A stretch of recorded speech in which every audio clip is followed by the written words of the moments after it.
Itu saja. Nah, tapi kalau dikembalikan kepada kelompok Mongol, agak mirip. Bengisnya sama, sipitnya sama, jumlahnya memang minim. Berarti bisa jadi itu, Ustaz. Nggak bisa juga kita pastikan. Kenapa? Karena belum tentu tembok Cina itu temboknya. Kan begitu. Tapi karakter itu bisa kita temukan dari yang disampaikan oleh Nabi. Hanya saja kita butuh kepastian. Kapan kepastiannya? Kelak ketika memang saatnya muncul. Mungkin kajian-kajian hari kiamat ini udah menunjukkan tanda berakhirnya hari dunia. Kata sebagian orang mengatakan tidak ada gunanya mengkaji hari kiamat itu. Orang yang mengkaji hari akhir itu, mengkaji hadis-hadis hari akhir itu, tandanya mereka tidak mau berkembang. Jadi orang-orang yang mengkaji hadis-hadis akhir zaman itu, kata mereka itu orang-orang yang ketinggalan zaman, yang sudah dari dulu dikaji. Bahkan banyak yang tidak mau mengkaji. Kenapa tak mau mengkaji? Takut salah. Apa yang takut salah? Takut salah tempat. Sebenarnya bukan begitu.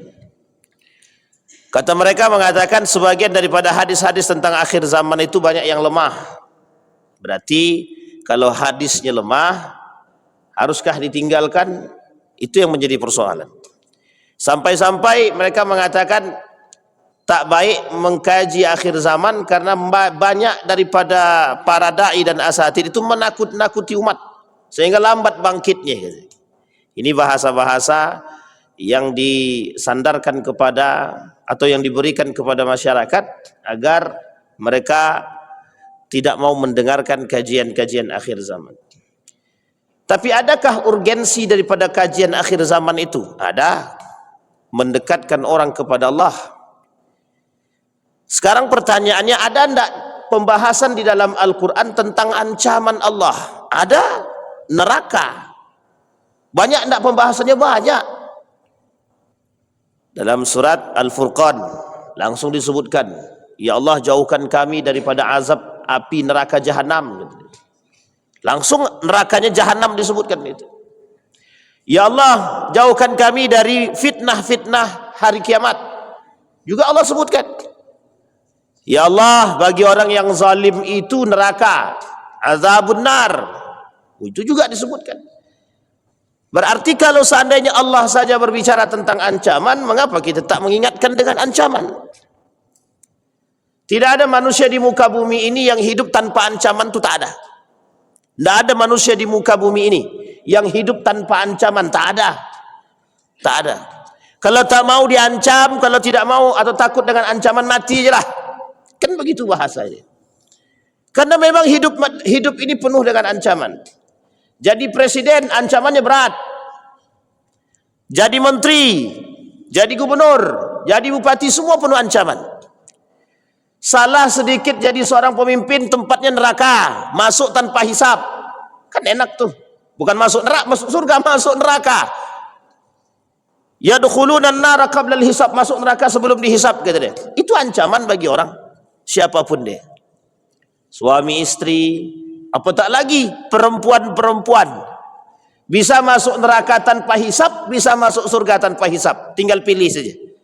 Mau masuk neraka tanpa hisab, cukup mereka durhaka pada suami. Mau masuk surga tanpa hisab, cukup mereka patuh dengan suami, selesai urusan. Tak ada banyak. Tapi semuanya ada dengan ancaman. Tapi di balik ancaman atau di samping daripada ancaman ada yang disebut dengan reward, apresiasi. Dari siapa? Langsung dari Tuhan, dari Allah. Nah, apa esensi daripada kajian akhir zaman? Mendekatkan orang pada hari kiamat, mendekatkan orang kepada Allah. Hei umat manusia, kata Allah, dalam kajian agama manapun ada kajian hari kiamat. Ada. Dalam agama apapun itu ada kajian hari kiamat, hari akhir. Orang yang tak punya agama, kalau bahasa lainnya adalah ateis, percaya akan hari kiamat. Sekarang Allah tunjukkan kepada kita untuk orang beriman, kata Allah, Nabi melalui lisannya baginda Nabi Muhammad SAW, ada 10 tanda. Tidak akan terjadi hari kiamat sampai kalian akan ketemu 10 tanda kiamat besar. Nah, ini poin pentingnya di situ. Kalau tanda-tanda kiamat kecil sudah kita bahas di masjid ini setelah maghrib, tuntas 100 lebih hadis kita bahas tentang tanda-tanda kiamat kecil. Sekarang saatnya kita coba mencari tahu, mempelajari apakah tanda-tanda kiamat besar ini sudah mulai nampak. Kalau sudah mulai tampak di tengah umat mukmin atau muslim hari ini, maka bersiaplah. Bersiaplah untuk apa? Menghadapi kenyataan. Apa kenyataannya? Hari kiamat. Bayangkan. Orang yang mengaku tidak bertuhan, di Eropa itu banyak orang yang tak mengaku bertuhan. Tapi buat film, itu judulnya kiamat. 2022, 2012, 2022 hari kiamat. Tak jadi-jadi juga. Dibuatkan dalam film. Seolah-olah manusia itu dalam keadaan ketakutan. Itu film tuh. Viral pada saatnya gitu. Dulu juga pernah itu. 2000 kalau tak salah ya. Kita tunggulah jam berapa itu. Jam 12 tahun 2000. Kengok tank. Lewat jam itu tak ada terjadi apa-apa. Itulah saking uniknya tentang kiamat. Maka Bapak Ibu sekalian yang berbahagia, bukan persoalan mengapa para dai mengingatkan hari kiamat itu bukan untuk menakutkan, tapi memang untuk mengingatkan kita, sudahkah kita dekat dengan Allah atau kita semakin jauh daripada Allah. Karena orang yang jauh dengan Allah, maka orang yang tak selamat. Orang yang dekat dengan Allah, salah satu cara untuk mendekatkan diri kepada Allah mengingat hari kiamat. Bukankah Nabi sebutkan dalam hadisnya untuk mengingat kedekatan kepada Allah itu melalui kematian. Kematian itu adalah bagian daripada unsur daripada kembali kepada akhir. Nah, Bapak Ibu sekalian yang berbahagia, di pertemuan sebelumnya kita sudah bahas yang disebut dengan Dajjal. Bahkan kita sudah sampaikan para pengikut-pengikut Dajjal. Ada 7 pengikut Dajjal. Satu di antara 7 tersebut ada yang disebut dengan orang munafik. Yahudi jelas. Tapi sekarang kita tak bahas Yahudinya. Kita bahas Muslimnya. Di antara Muslim yang akan menjadi pengikut Dajjal itu adalah 2. Perempuan 1, yang satunya lagi munafik. Kenapa kok perempuan paling banyak? Ya kelak perempuan itu mudah takjub. Mudah tunduk. Kenapa Muslim yang mengikuti Dajjal ini adalah disebut dengan munafik? Karena mereka tak beriman seutuhnya kepada Allah. Orang munafik, orang fasik itu yang akan mengikuti Dajjal. Dan sudah kita bahas itu. Nah sekarang kita akan coba bahas. Ada 2 golongan, 2 kelompok yang disebutkan di dalam Al-Quran. Yang dulu pernah diberdirikan oleh Zulkarnain, tembok yang besar, sangat besar sekali. Siapa namanya? Siapa namanya Bapak Ibu? Ibu-ibu siapa namanya? Dulu pernah Zulkarnain membangunkan tembok yang besar yang disebutkan dalam Al-Quran. Ada yang tahu Bapak Ibu? Kata Pak Yendi, Ya'jud wa Ma'jud. Umat Muslim tak tahu, orang Amerika sudah melakukan penelitian. Umat Muslim tak tahu, tapi orang Amerika sudah melakukan penelitian tentang Ya'jud wa Ma'jud. Kira-kira yang tertinggal kita atau mereka? Kalau mereka melakukan penelitian berarti kira-kira mereka mengerti atau memahami atau tidak? Mesti memahami. Sekarang pertanyaannya kenapa kita tidak? Para pengamat religi mencoba membahas tentang Ya'jud wa Ma'jud. Dan ini masuk pembahasan yang ilmiah atau tidak ilmiah. Kata mereka, ini ilmiah atau tidak ilmiah, sehingga harus dikaji. Dilakukanlah penelitian di mana tembok tersebut, dicari. Ada yang mengatakan tembok besar Cina, dan ini poin penting Pak. Kenapa begitu? Karena ada tanda-tandanya Pak, dan tanda-tandanya kata mereka mirip itu. Nanti kita lihat, tapi jangan pula disinggung-singgung ya. Kalau nanti Bapak tengok, ini Ya'jud ini, itu tidak bisa. Nanti kita lihat. Kita kembalikan kepada sejarah Andalusia. Kemudian ada namanya Abbasiyah. Ada namanya Daulah Abbasiyah. Ini sejarah. Daulah Abbasiyah itu, ketika Daulah Abbasiyah berdiri kokoh, itu merebut kekuasaannya dari Umayyah. Jadi Umayyah dihabisi oleh Abbasiyah. Abbasiyah berdiri kokoh sampai beberapa abad, sampai pada akhirnya kerajaan-kerajaan Islam kecil di sekeliling Daulah Abbasiyah ini mendirikan kerajaan-kerajaan. Dasarnya apa? Dasarnya ketidakpercayaan kepada Daulah Abbasiyah. Ketidakpercayaannya kepada Daulah Abbasiyah membuat mereka membangun kerajaan kecil yang menjadikan atau penyebab dasar kelemahan daripada kerajaan yang besar yang disebut dengan Abbasiyah. Singkat cerita, karena Abbasiyah sudah tidak kuat lagi, sudah banyak negara-negara kerajaan-kerajaan kecil yang memisahkan diri, ketika itulah Daulah Abbasiyah diruntuhkan oleh satu kelompok yang disebut dengan Mongol. Tahu Mongol Bapak Ibu? Tahu Mongol? Mongol itu berada di perbatasan Cina. Nanti kita lihat antara Cina dan India itu ada kelompok kecil namanya Mongol. Manusianya sadis, sangat sadis, sesadis-sadisnya. Dalam aspek sejarah pembunuhan tersadis itu dilakukan oleh oleh kelompok Mongol terhadap kerajaan Abbasiyah. Uniknya yang dibunuh bukan manusia saja, semuanya dihabisinya. Bangunan, gedung, perpustakaan habis, dibasmi. Saking daripada sadisnya kerajaan kelompok orang-orang Mongol ini, itu pembunuhannya biasa. Jadi menggorok leher orang itu biasa, memotong, memutilasi itu biasa. Kalau sekarang ada mutilasi itu sebenarnya bagian kecil daripada kelompok Mongol itu. Itu permainan mereka itu. Saking sadisnya, badannya kekar, tegap. Cara membunuhnya unik gitu. Bagaimana cara membunuhnya? Ya itu tadi, mutilasi itu adalah mainan. Kalau membunuh cuma tikam saja itu bukan permainan mereka. Nah, oleh sekelompok para ulama mengatakan Mongol ini kelak menjadi sesuatu atau menjadi ancaman bagi umat Islam, bagi seluruh umat manusia. Oh, kok bisa begitu? Para pengamat mengatakan merujuk kepada hadis yang lain.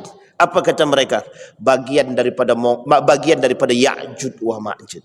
Tapi betulkah mereka Mongol ini orang Ya'jud wa Ma'jud? Nanti kita lihat dalam sejarah, dalam hadis Nabi. Betul tak mereka itu masuk dalam kategori Ya'jud wa Ma'jud? Nah, sekarang kita lihat apa itu Ya'jud wa Ma'jud. Ya'jud wa Ma'jud qabilatani azimatani au sya'bani min bani Adam. Garis bawah itu. Oleh Syekh Muhammad Abdurrahman Al-Arifi mengatakan begini.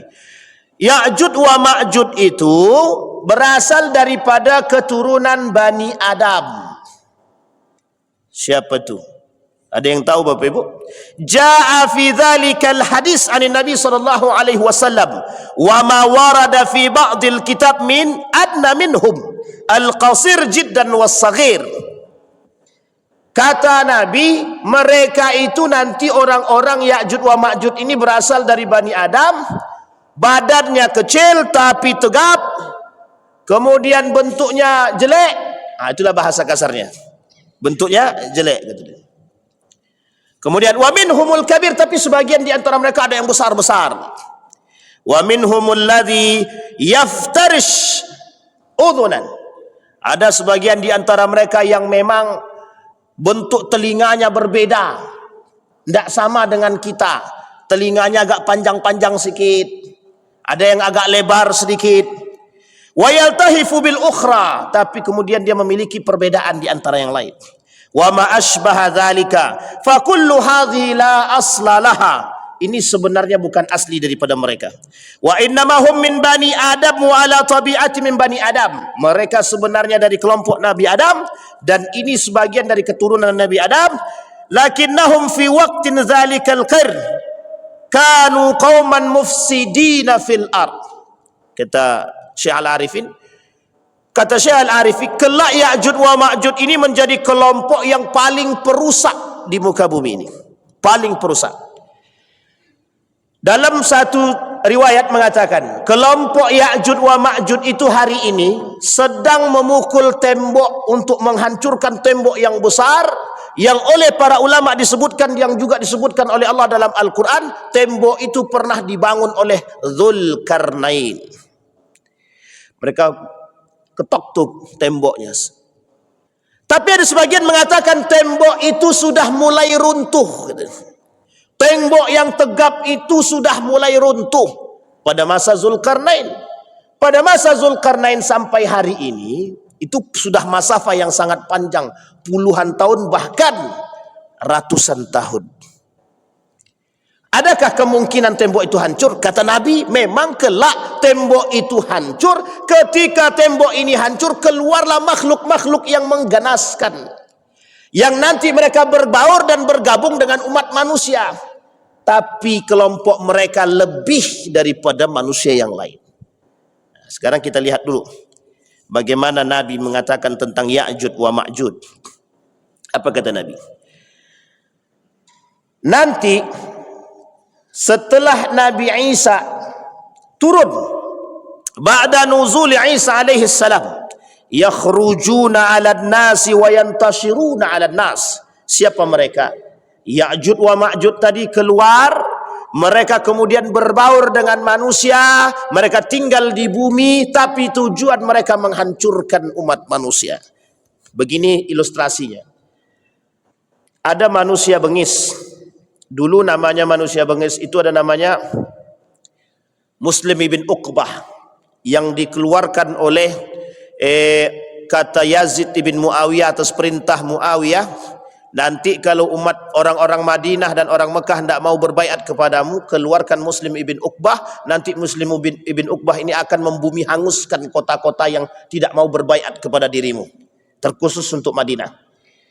Muslim ibn Uqbah ini, kita kasih sedikit gambaran.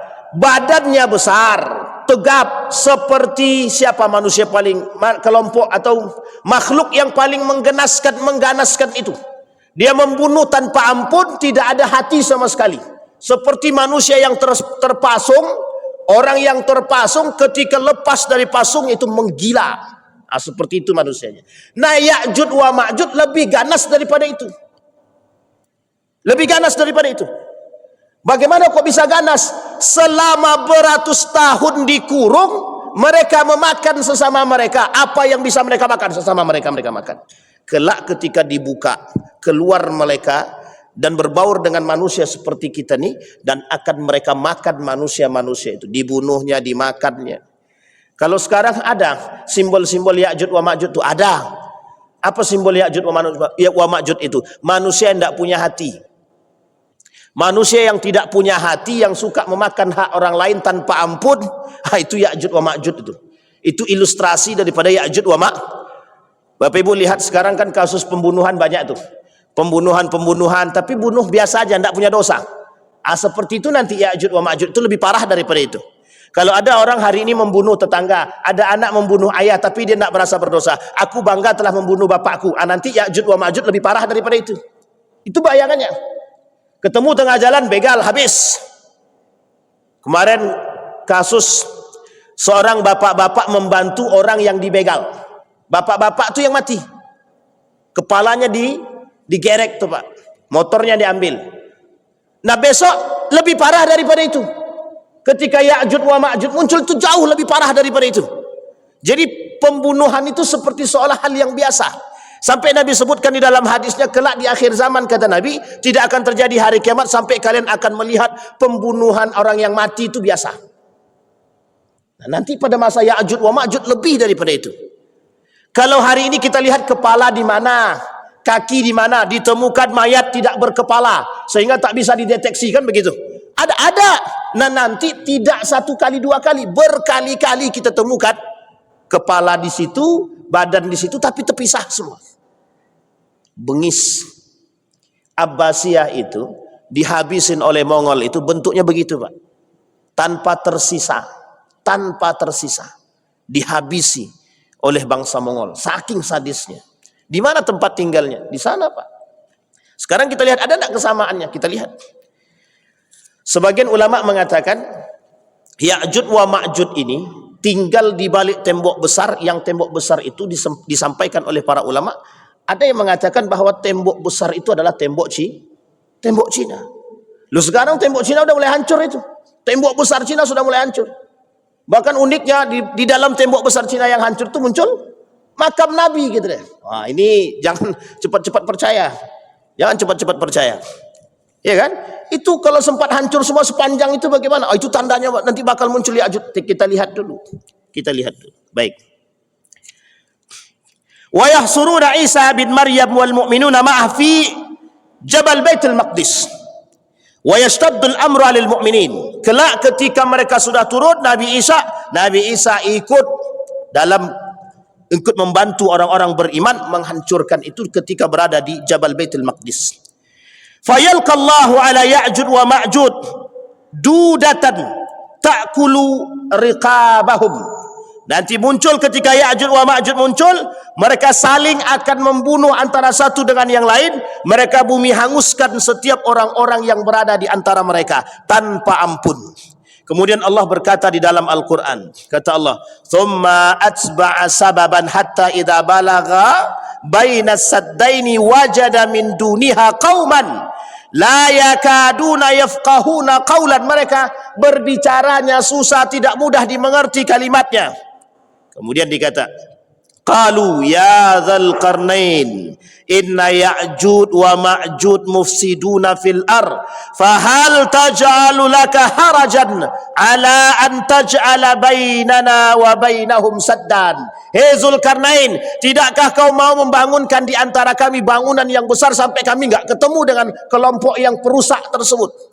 Kemudian oleh Zulkarnain dibangun sampai sebesar-besarnya bangunan tinggi sampai mereka tidak sanggup untuk menghancurkannya. Tapi dalam kelompok itu kata mereka, kami membangun itu, kami menghancurkan itu, kata Ya'juj wa Ma'juj dalam hadis Nabi. Mereka terus pukul tanpa mereka merasa capek dari generasi ke generasi, hanya untuk menghancurkan tembok tersebut yang dibangun oleh Zulkarnain. Artinya Bapak Ibu sekalian yang berbahagia, jika seandainya Ya'juj wa Ma'juj benar keluar, apakah umat muslim akan selamat? Itu pertanyaannya. Apakah umat muslim akan selamat? Disampaikan oleh para ulama, hampir tidak ada di antara orang muslim itu yang selamat. Tapi muslim siapa? Mukminkah dia? Kitakah dia? Itu yang harus kita pertanyakan. Karena orang beriman tidak akan bertemu dengan Ya'juj wa Ma'juj. Kecuali orang beriman di akhir zaman. Orang beriman di akhir zaman itu hanya segelintiran umat manusia, segelintiran orang-orang beriman. Sisanya munafik dan kafir. Kita perbandingkan begini. Jadi nanti kelak di akhir zaman itu Bapak Ibu, orang mukmin itu tidak lebih dari 50% daripada jumlahnya orang muslim. Orang mukmin di akhir zaman tidak lebih dari 50% daripada orang muslim, tidak lebih Pak. Sisanya itu munafik, fasik, kemudian kafir. Orang rakus, serakah, itu sama nanti Pak, hidupnya dengan orang-orang Ya'juj wa Ma'juj itu. Orang kafir sama Pak. Nanti orang yang saling memakan antara satu dengan yang lain. Dalam ilustrasi para ulama ada yang mengatakan yang paling ekstrim itu sebenarnya Ya'juj wa Ma'juj itu tidak ada, katanya. Terus Ya'juj yang Ma'juj itu siapa? Ya'juj wa Ma'juj itu mohon maaf katanya, itulah manusia rakus katanya. Manusia serakah katanya. Itu sebagian kelompok mengatakan. Tapi ini sebenarnya tidak berdasar. Tapi kalau diperlihatkan pada bentuk dan sifatnya mirip Pak. Mirip, apa kemiripannya? Serakahnya itu, keserakahannya itu. Baik. Kemudian hadis yang lain tentang kalimat disampaikan dalam pandangan yang lain. Dalam pandangan yang lain itu apa namanya?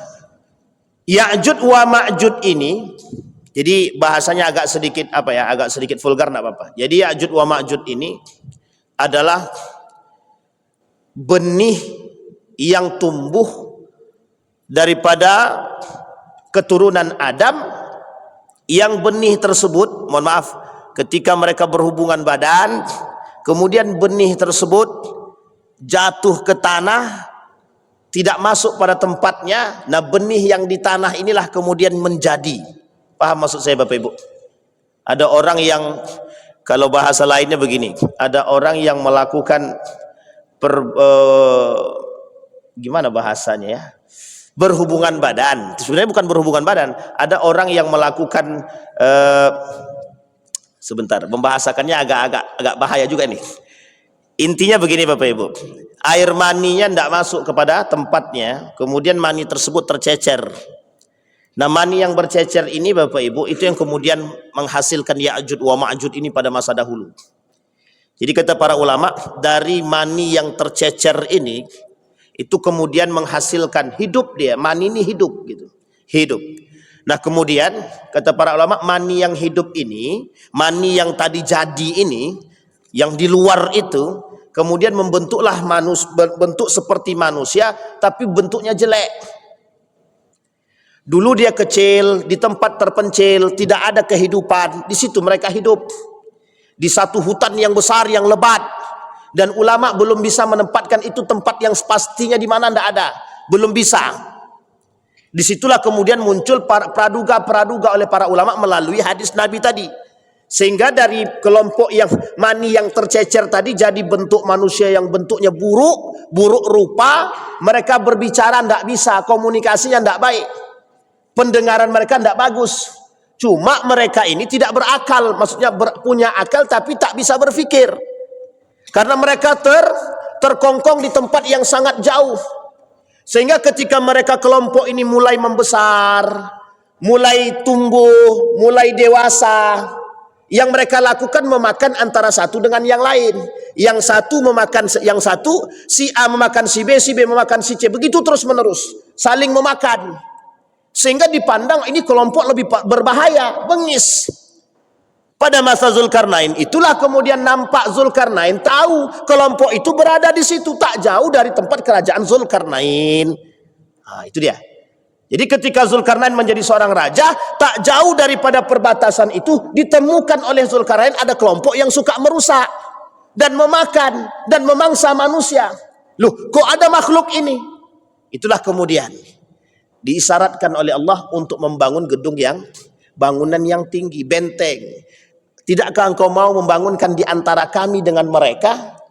Ada apa? Tembok yang besar sampai mereka tertutupi. Ketakutan daripada Zulkarnain akan munculnya makhluk-makhluk seperti ini terhadap kelompoknya, itu dibangunkan tembok. Itu yang kemudian diisyaratkan oleh Allah dalam Al-Quran untuk kita. Untuk kita. Zulkarnain bukan membunuh. Zulkarnain bukan membumi hanguskan, tapi perintahnya cuma untuk dibangunkan tembok. Kenapa begitu? Karena kelak di akhir zaman dia muncul untuk memangsa orang-orang munafik dan orang kafir. Tidak terima mic-nya, lampunya. Bisa dipahami Bapak Ibu? Tunggu dulu, kita tarik nafas loh. Ini mic-nya mati. Tapi suara saya dengar Bapak Ibu. Nah sekarang karena tak nampak lagi, kalau mati, jadi. Nah kemudian Bapak Ibu sekalian yang berbahagia, oleh sebagian ulama mengatakan begini dalam hadis Nabi. Udah nampak Bang? Sama. Kemudian mengatakan, kata Nabi dalam hadisnya, kelak 1000 orang, dari setiap 1000 orang itu 999 orang sebagai ba'thun nar, penghuni neraka. Saat itulah anak kecil menjadi tua dan gugurlah segala kandungan wanita yang hamil, dan kamu melihat manusia dalam keadaan mabuk, padahal mereka sebenarnya tidak mabuk. Akan tetapi azab Allah sangat keras. Dalam Al-Quran Allah sebutkan dalam Al-Hajj ayat yang kedua itu Allah sebutkan. Nanti dari 1000 orang 999 satu diantaranya ada yang disebut dengan pengikut Ya'juj. Satu ini memangsa sekian banyak 900-an lebih. Satu orang. Jadi perbandingannya 1000 orang satu Ya'juj dan Ma'juj, dan satu Ya'juj wa Ma'juj ini memakan yang 900 orang tadi.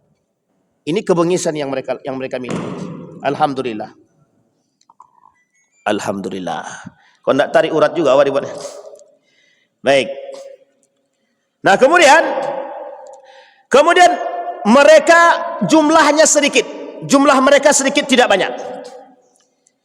Kemudian ketika jumlah yang sedikit tadi tapi paling berkuasa. Kenapa? Karena salah satu karakter daripada Ya'juj wa Ma'juj itu mata dia sipit.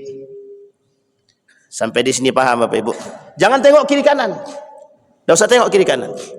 Salah satu di antara karakter Ya'juj wa Ma'juj bermata sifit.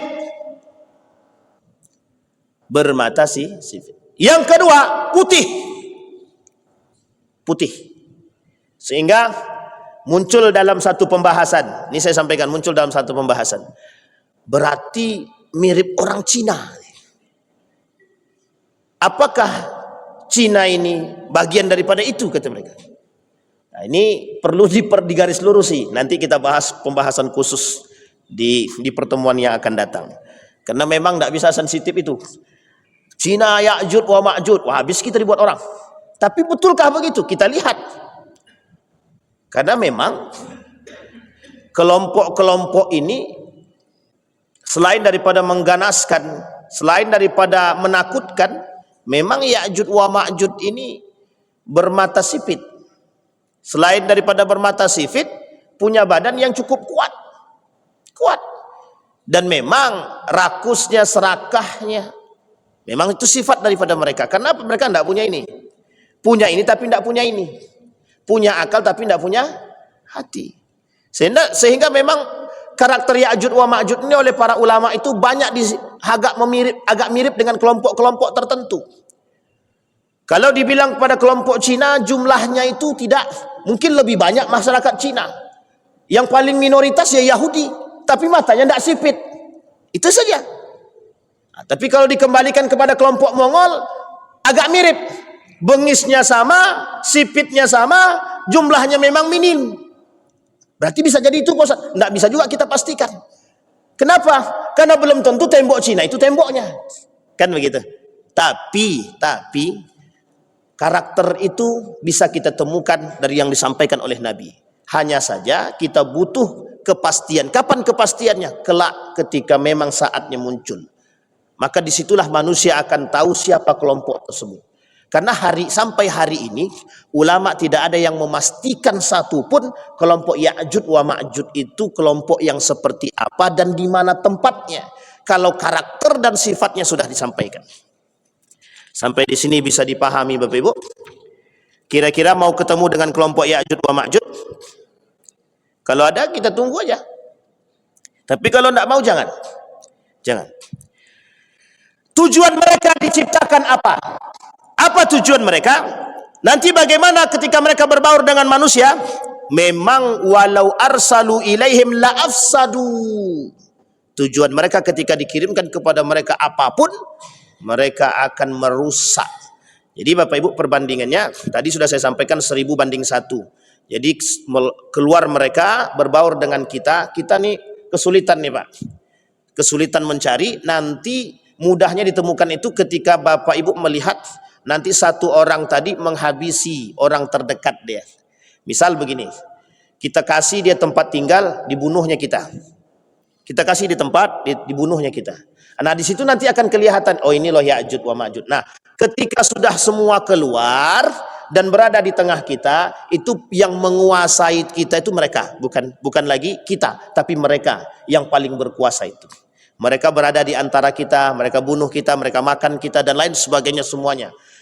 Mereka ketika diberikan tinggal di tempat perkampungan yang banyak ternaknya, ternak-ternak itu pun dibunuhnya. Ternak-ternak dibunuhnya, dimakannya. Kemudian yang punya ternak pun dihabisinya. Karena mereka tidak punya hati.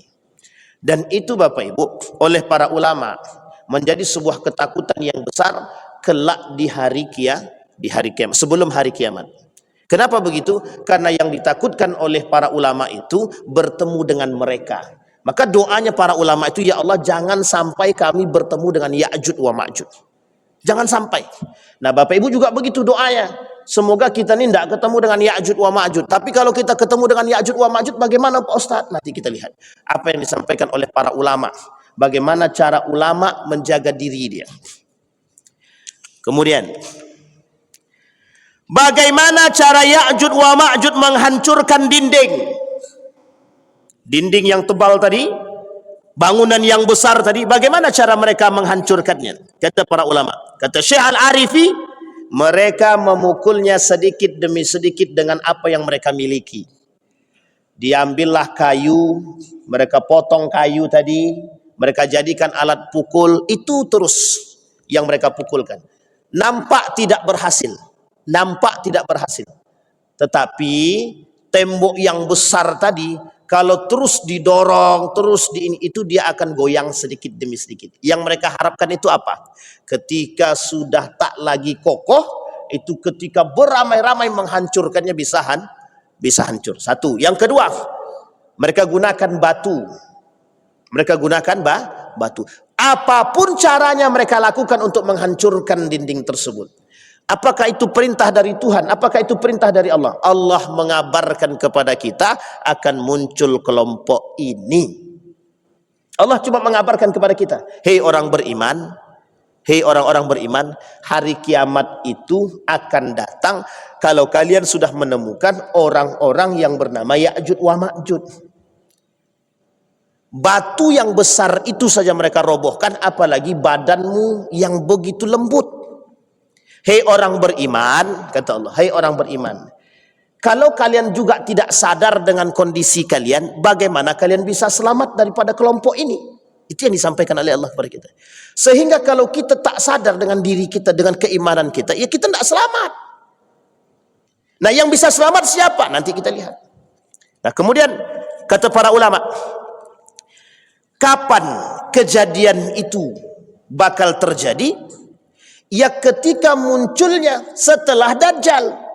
Jadi kalau Dajjal sudah nampak, Nabi Isa sudah turun, baru Ya'juj wa Ma'juj. Berarti sekarang belum, Nabi Isa belum turun. Memang belum turun, Nabi Isa-nya belum turun. Tapi sebagian mengatakan sebentar lagi Nabi Isa turun, kata dia. Tapi Dajjal belum nampak. Siapa bilang Dajjal belum nampak? Itu manusia-manusia yang seperti Dajjal itu sudah mulai nampak. Manusia yang menyerupai Dajjal. Karena nanti kalau sudah manusia seperti Dajjal, Dajjalnya turun, baru kemudian turun Nabi Isa. Tapi belum nampak Ustaz Isa-nya turun. Betul. Sejauh masih ada orang-orang yang masih kuat dengan keimanannya, maka Nabi Isa belum turun. Tapi Bapak Ibu sekalian yang berbahagia, apa alasan kita harus mempelajari ini? Nabi Isa belum turun. Apa alasan kita untuk mengetahui Ya'juj wa Ma'juj sementara Nabi Isa juga belum turun? Urgensinya Bapak Ibu, bersiap, mempersiapkan di apa urgensi yang lain? Kita belajar dari sifat rakusnya umat Ya'juj wa Ma'juj. Kita belajar daripada keserakahannya Ya'juj wa Ma'juj. Kita belajar daripada sifat bengisnya Ya'juj wa Ma'juj. Karena karakter ini ada pada manusia-manusia akhir zaman. Nabi sampaikan dalam riwayatnya begini, kata Nabi, kelak di akhir zaman tidak akan terjadi hari kiamat sampai kalian akan melihat manusia akan makan manusia yang lain. Ini diilustrasikan Pak, bukan memakan daging tapi membunuh saudara sendiri. Kita lihat, betulkah kejadian itu? Ya'juj wa Ma'juj saja belum datang, tapi karakter Ya'juj wa Ma'juj sudah ada. Apa lihatnya? Banyak hari ini orang biasa saja tuh memakan haknya orang lain. Banyak hari ini orang-orang tidak mau tahu dengan kondisi saudara dia sendiri. Anak membunuh ayah, ayah membunuh anak, anak membunuh saudara, saudara membunuh saudara. Itu bukan karakter Ya'juj wa Ma'juj, karakter. Kenapa rakus? Kenapa serakah? Kenapa kok bisa begitu? Apa penyebabnya? Itu yang terjadi. Kecintaan mereka terhadap dunia membutakan mata, membutakan hati. Sehingga tidak nampak mana saudara dan tidak nampak lagi mana ibu, mana ayah. Dan itu Pak sama. Ya'juj wa Ma'juj juga begitu. Ya'juj wa Ma'juj ini berada di antara kita. Mereka sama mereka saling memakan, apalagi sama kita. Nah, ini yang harus kita pahami. Dan Ya'juj wa Ma'juj ini, Ya'juj wa Ma'juj ini bukan kelompok yang biasa, bukan kelompok yang biasa. Kenapa Zulkarnain yang begitu berani harus membangun bangunan yang tinggi dan kokoh? Harusnya kalau dia berkuasa ketika itu, bisa tidak bagi dia untuk membumi hanguskan? Bisa Pak. Kiasan bagi kita, kiasan bagi orang beriman, persiapan bagi orang-orang yang berakal. Itu yang Allah sebutkan dalam Al-Quran. Ulil albab, ulil absar. Tujuannya satu saja. Hei orang-orang beriman, pandang dengan mata hatimu, pandang dengan akalmu, pandang dengan imanmu. Jadi semua yang Allah berikan bukan tanpa sebab. Semua yang Allah turunkan bukan tanpa alasan. Semua yang Allah kiaskan kepada kita, semua yang Allah turunkan kepada kita bertujuan satu, mempersiapkan diri menghadapi hari kiamat. Ini baru nomor 2, Pak. Masih ada 7 lagi. Anggaplah Nabi Isa belum kita bahas, nanti ada 7 lagi. 7 lagi ini lebih lagi daripada itu, Pak. Dan akhirnya adalah gempa yang begitu besar di tengah umat. Batu berterbangan seperti kapas. Batu. Bapak Ibu bayangkan batu yang besar di Madinah dan di Mekah itu, yang sekeliling gunung itu isinya batu saja, itu berterbaran bagaikan kertas yang kelak ditimpakan kepada manusia. Gimana rasanya itu? Barulah kemudian muncul, Pak, gempa zalzalah yang begitu besar, gempa bumi hancur. Disinilah akhir daripada segala kehidupan. Tapi Bapak Ibu, percayalah, orang beriman tidak bertemu dengan hari kiamat. Orang beriman tidak bertemu dengan hari. Bapak Ibu beriman apa tidak? Mau ketemu dengan hari kiamat apa tidak? Mau apa tidak? Jangan ragu-ragu, kalau mau bilang mau, kalau tidak, tidak. Ibu-ibu mau? Tidak. Kenapa tidak mau, Bu? Karena udah tua, sebentar lagi mati kami lagi. Ya bisa jadi. Karena Bapak Ibu, kata Nabi dalam hadisnya, seburuk-buruknya kelompok, seburuk-buruknya kaum, aswa'ul kaum, seburuk-buruknya kaum yang bertemu dengan hari kiamat. Seburuk-buruknya kaum yang bertemu dengan hari kiamat. Tapi kalau bertemu dengan akhir zaman, buruk enggak, Ustaz? Hampir. Makanya Bapak Ibu disampaikan oleh Nabi, di akhir zaman itu orang-orang beriman tak lebih dari 50%. Kata para ulama tidak lebih dari 50%. Berarti sekarang ini Pak Ustaz belum akhir zaman. Hampir. Sudah hampir akhir zaman. Kenapa begitu? Yang berimannya sedikit, yang muslimnya banyak. Perbandingannya begitu? Iya. Nah, nanti ada enggak yang mengikuti Ya'juj wa Ma'juj ini, Pak Ustaz? Kita tidak mengikuti Ya'juj wa Ma'juj. Tapi kita mencari keamanan untuk selamat daripada Ya'juj wa Ma'juj. Mencari aman. Yang kita lihat dari orang-orang beriman, nanti orang beriman itu, yang sedikit tadi, itu menyaksikan bagaimana mereka saling memakan antara satu dengan yang lain. Itu sudah kita saksikan sekarang, sudah. Bagaimana para elit, para rakuser itu, orang-orang rakus, orang-orang serakah, saling memakan antara satu dengan yang lain. Kita orang beriman menyaksikan. Kita saksikan, Pak.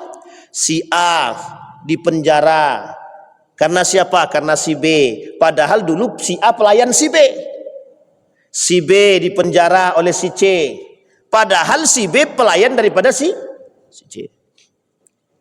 Begitu terus menerus. Dan itu sudah disampaikan. Karakter Ya'juj wa Ma'juj juga begitu. Kita orang yang mencari selamat tadi daripada Ya'juj wa Ma'juj, bahkan sampai dikatakan oleh para ulama, sedikit sekali di antara manusia yang selamat daripada Ya'juj wa Ma'juj itu. Sedikit sekali. Maka kita berdoa moga-moga kita selamat, Pak. Semoga kita selamat dan kita tidak ketemu. Mudah-mudahan kita nggak ketemu. Maka beruntunglah kami yang sudah tua nih, Ustaz. Ya Alhamdulillah. Berarti yang tak beruntung yang muda-muda, Ustaz. Ini masalah juga. Karena kita nggak tahu. Abang tenang, Bang. Abang aman. Abang udah tua. Nih, abang-abang yang tua aman. Yang muda nih yang menjadi masalah. Baik. Nah, kemudian ada yang mengatakan cerita daripada Ya'juj wa Ma'juj itu tidak benar. Ini kita sampaikan sebagai perbandingan. Apa kata mereka? Kaum-kaum ateis itu, cerita Ya'juj wa Ma'juj itu tidak benar. Kata kaum liberal, cerita Ya'juj wa Ma'juj tidak benar. Kalau memang cerita Ya'juj wa Ma'juj tidak benar, maka Allah berkata bohong. Kalau Ya'juj wa Ma'juj cerita ini tidak benar, kata kaum liberal, berarti Nabi pendusta. Nabi pendusta. Tapi kita orang beriman wajib beriman. Apa hukumnya? Wajib.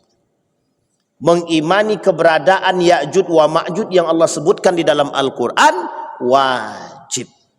Bagi siapa? Bagi orang beriman. Tapi banyak kok orang muslim biasa aja Ustaz dan nggak mau tahu dengan urusan tersebut. Memang itulah yang disebut dengan fasik wal munafik. Itulah yang disebut dengan orang fasik dan orang-orang munafik. Apa kata Nabi? I'lamu, sampaikan kepada mereka bahwa keberadaan Ya'juj wa Ma'juj, wa abshiru, dan sampaikan. Semua harus tahu akan keberadaan Ya'juj wa Ma'juj. Jangan sampai tidak.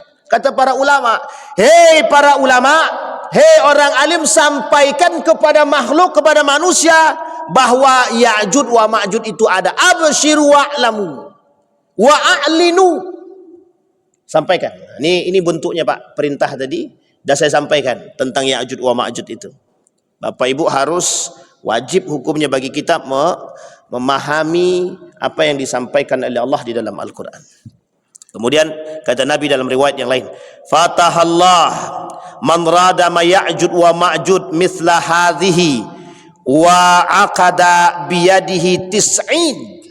Kemudian wa an Abi Sa'id Al-Khudri anna Nabi sallallahu alaihi wasallam qala yaqulullahu ta'ala ya bani Adam fayaqulu labbaik wa sa'daik wal khair fi yadaik fayaqul ukhruj ba'san nar qala wa ma ba'sun nar qala min kulli alfi tis'umi'atin wa tis'a wa tis'ina fa indahu yashibus saghir.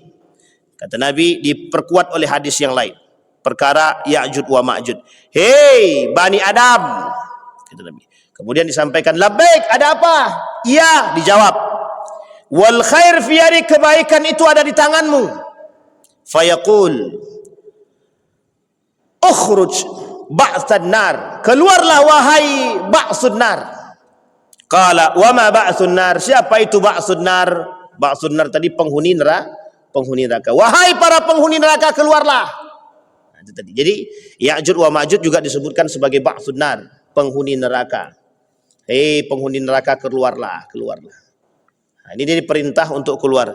Jadi sebenarnya dalam pemahaman orang-orang beriman, munculnya Ya'juj wa Ma'juj itu atau keluarnya Ya'juj wa Ma'juj daripada tembok tersebut memang itu adalah perintah dari Allah untuk atau menjadi kacamata dan peringatan bagi orang-orang beriman. Memang itu sudah perintah, karena memang dalam hadis Nabi begini, kata Nabi, kelak bangunan yang besar itu roboh dan runtuh. Nah, di tengah runtuhnya bangunan-bangunan yang kokoh tadi, keluarlah makhluk-makhluk yang kecil, makhluk-makhluk yang putih bermata sipit yang bengis, gitu deh. Itu isyarat. Artinya Nabi menyampaikan kepada kita isyarat itu pasti akan terjadi. Kita ambil contoh. Nabi bilang begini, kata Nabi, kelak di akhir zaman itu, kata Nabi, akan ada wanita-wanita yang tidak patuh terhadap suami. Terbukti apa tidak? Sudah terjadi. Banyak hari ini perempuan-perempuan yang tak mau patuh terhadap suami. Itu sudah terjadi. Ini baru bagian kecil. Apatah lagi daripada bagian yang besar. Maka perkataan Nabi itu pasti terbukti. Semua perkataan Nabi pasti terbukti. Hanya saja orang-orang beriman seperti kita, mudah-mudahan Allah jadikan kita orang beriman, percaya atau tidak terhadap perkataan Nabi. Ingat Bapak Ibu, perkataan Nabi itu pasti terjadi. Pasti terjadi. Bapak Ibu yang sudah tua memang mungkin cari selamat, iya. Tapi bagaimana dengan generasi kita 20 tahun, 40 tahun yang akan datang? Pasti Pak, mereka akan menghadapi lebih berbahaya daripada kita sekarang. Jadi anak-anak kita nih Bapak Ibu, anak-anak kita yang masih kecil ini, itu mereka akan menghadapi masa yang lebih berbahaya daripada kita. Sekarang apa yang harus kita lakukan? Meninggalkan generasi tadi. Harus seperti apa kita meninggalkan generasi? Karena kita tidak mau kita saja yang selamat, tapi mereka tidak selamat. Kita pengen kita selamat, mereka juga selamat. Karena kata Nabi, ketika bertemu dengan kondisi-kondisi seperti ini, ingat kata Nabi, ketika kalian bertemu dengan akhir zaman, bertemu dengan hari kiamat, bertemu dengan kondisi-kondisi yang dikatakan oleh Nabi, maka bersiaplah kata Nabi, bersiaplah. Kalian sedang berada di akhir zaman kata Nabi, bersiaplah. Nah, ini yang kemudian diperingatkan oleh Nabi kepada kita terus menerus Nabi ingatkan. Sampai berhadis-hadis Nabi ingatkan. Tujuannya agar kita selamat. Nah, Bapak Ibu sekalian yang berbahagia, terakhir Bapak Ibu.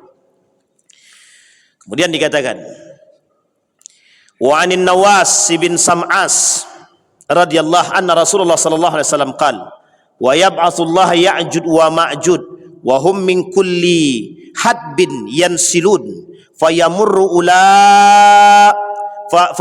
awailuhum ala bahiratin tabiratin fayashrabuna ma fiha wa yamurru akhiruhum fayaqulu laqad kana bi hadhihi marrat ma'id. Ya'jud wa Ma'jud disampaikan dalam hadis ini. Mereka keluar, kemudian ada yang meminum air dalam satu telaga. Air yang telaga yang mereka minum itu kemudian begitu cepat habis, langsung kering. Ya, orangnya tak pernah kenyang. Orang makhluk ini, Ya'jud wa Ma'jud ini tidak pernah kenyang. Selalu lapar, selalu dalam keadaan yang sangat-sangat membutuhkan. Jadi Bapak Ibu, ketika mereka meminum dalam satu tempat, maka itu akan habis mereka minum. Habis mereka minum, tak mereka tinggalkan. Begitu terus menerus. Di mana mereka berhenti, di mereka tinggal, mereka akan habisi. Di mana mereka menempat, di situ mereka habisi. Di mana mereka tinggal, pokoknya di mana mereka menempat, mereka akan habisi tempat-tempat tersebut. Nah, jadi kalau sampai dia ke Indonesia, wah itu dia. Kira-kira sampai tidak dia ke Indonesia itu? Jaraknya jauh saat mereka harus jalan kaki jauh sekali. Kalau pakai pesawat, ya itu dia. Tapi ingat, itu masa sekarang kita berpikir belum keluar Ya'jud wa Ma'jud. Kalau Ya'jud wa Ma'jud yang keluar itu mudah bagi Allah untuk melakukan hal demikian itu. Dan bagi mereka itu hal biasa. Dan itu yang mereka lakukan setiap harinya. Dari hutan ke hutan, latihan Pak, setiap hari. Dari hutan ke hutan, menebas pohon, terus begitu, terus menerus. Melempar batu, mengangkat batu, setiap hari mereka lakukan. Mereka pukul dengan tangan mereka, setiap hari mereka lakukan. Bahasanya adalah, mereka lakukan tanpa tahu apa yang mereka lakukan. Mereka tidak bisa berkomunikasi baik dengan manusia. Mereka tidak memiliki pendengaran yang baik. Tapi mereka bekerja keras untuk menghancurkan tembok tadi, apapun mereka lakukan. Begitulah kelak ketika mereka keluar seperti manusia yang terpasung, yang berabad-abad. Setelah mereka keluar, begitulah Pak, mereka tak melihat siapapun. Dan dalam pandangan mereka, apa yang bisa kami makan, apa yang bisa kami habisi, apa yang bisa kami lahap, semua yang tampak oleh mereka, mereka habisi, mereka makan, mereka lahap.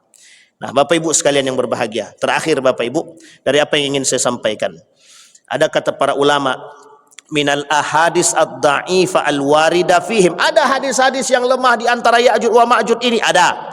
Warada fi Ya'jud wa Ma'jud ayatun wa ahadis katsirah wa ishtahara bainan nasi ba'd al-ahadis ad-dha'ifah. Kemudian disampaikan oleh Syekh Al-Arifi, salah satu di antara hadis yang dhaif yang disampaikan oleh oleh Syekh Al-Arifi adalah, kata beliau, Ya'jud wa Ma'jud ini kullu ummatin arba'umi'atin alfa ummah. Nanti akan bermunculan Ya'jud wa Ma'jud sebanyak 400 manusia. Ini hadisnya dhaif. La yamutur rajul hatta yanzur ila alfi dzikri baina yadayh.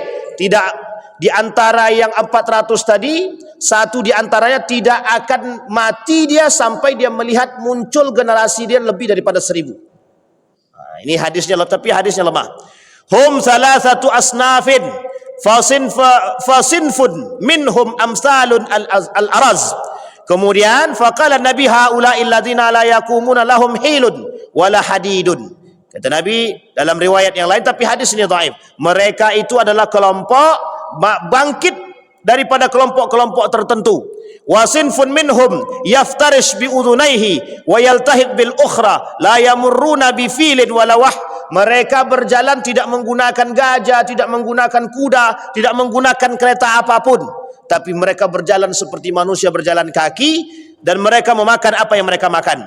Illa akaluhu, ketika ketemu dengan siapa mereka tidak melakukan apapun kecuali mereka akan memakan. Bertemu dengan kambing, kambing mereka makan. Bertemu dengan jamal, jamal mereka makan. Onta, onta mereka makan. Apapun yang mereka temukan mereka akan makan. Illa akaluhu wa man mata minhum akaluhu, tidak ada yang hidup kecuali mati yang mereka makan. Kemudian muqaddimatuhum bisyam, tempat tinggal mereka nanti kelak muncul daripada Syam, Damaskus. Wasaqatuhum bi Khurasan, wasaqatuhum bi Khurasan, nanti dari Damaskus. Khurasan itu di mana? Di Iran ya. Damaskus itu adalah Damaskus, nanti jaraknya begini. Kalau Kufah itu Irak, Kufah itu Irak, tak jauh daripada Kufah itu ada namanya Khurasan. Khurasan ini Iran. Dua tempat ini, tapi saya tak berani katakan lebih vulgar ya. Dua tempat ini adalah markas daripada kelompok Syiah. Kelompok Syiah. Tak jauh daripada situ ada namanya Syam. Ya lumayan jauh lah, Syam. Syam hari ini disebut dengan Damaskus. Damaskus. Jadi dari sini, dari dua tempat ini sebenarnya merujuk kepada hadis Nabi juga. Kata Nabi, isyaratnya begini. Kerusakan itu muncul daripada arah timur, katanya. Nah, arah timur ini oleh sebagian ulama disebutkan ya kalau ndak Irak, ya Iran, kalau ndak ya dari Damaskus. Bahkan ada yang mengatakan, mohon maaf, ada yang mengatakan bahwa perbatasan Saudi Arabia, katanya. Nejad, katanya. Lebih tepatnya di perbatasan Saudi Arabia. Nah, Bapak Ibu sekalian yang berbahagia, itu hadis-hadis yang dhaif yang disampaikan oleh Syekh Al-Arifi.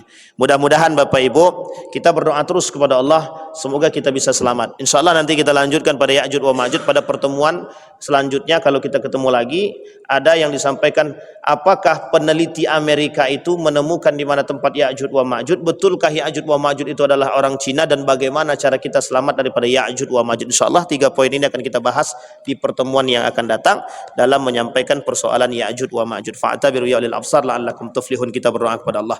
A'udzu billahi minasyaitonir rajim. Bismillahirrahmanirrahim. Alhamdulillahirabbil alamin, hamdasy syakirin, hamdan na'imin, hamdan yuwafi ni'amahu wa yukafi'u mazidah. Ya rabbana lakal hamd kama yanbaghi li jalali wajhikal karim wa 'azimi sultanik. Allahumma salli ala Muhammad wa ala ali Muhammad fil alamin innaka Hamidum Majid. Ya hayyun ya qayyum ya fattah ya alim ya aziz ya ghaffar ya rabbal alamin. اللهم فقهنا في الدين وعلمنا التأويل. اللهم اغفر لنا ذنوبنا وذنوب والدينا وارحمهما كما ربيانا صغارا. اللهم أعنا على ذكرك وشكرك وحسن عبادتك. اللهم انصر من نصر الدين واخذل من خذل المسلمين. اللهم اغفر لهم وارحمهم وعافهم واعف عنهم وأكرم نزولهم ووسع مدخلهم واجعل الجنة مثواهم. اللهم جنبنا من منكرات الأخلاق وسيئة الخلق. اللهم جنبنا من منكرات الأخلاق وسيئة الخلق. اللهم أهلك الكفرة والمبتدعة والمشركين أعداء أعداء الدين. اللهم دمر اليهود. اللهم دمر اليهود. ربنا هب لنا من الصالحين. ربنا هب لنا من الصالحين. ربنا هب لنا من أزواجنا وذريتنا قرة أعين واجعلنا للمتقين إماما. ربنا آتنا في الدنيا حسنة وفي الآخرة حسنة وقنا عذاب النار. والحمد لله رب العالمين. السلام عليكم ورحمة الله وبركاته.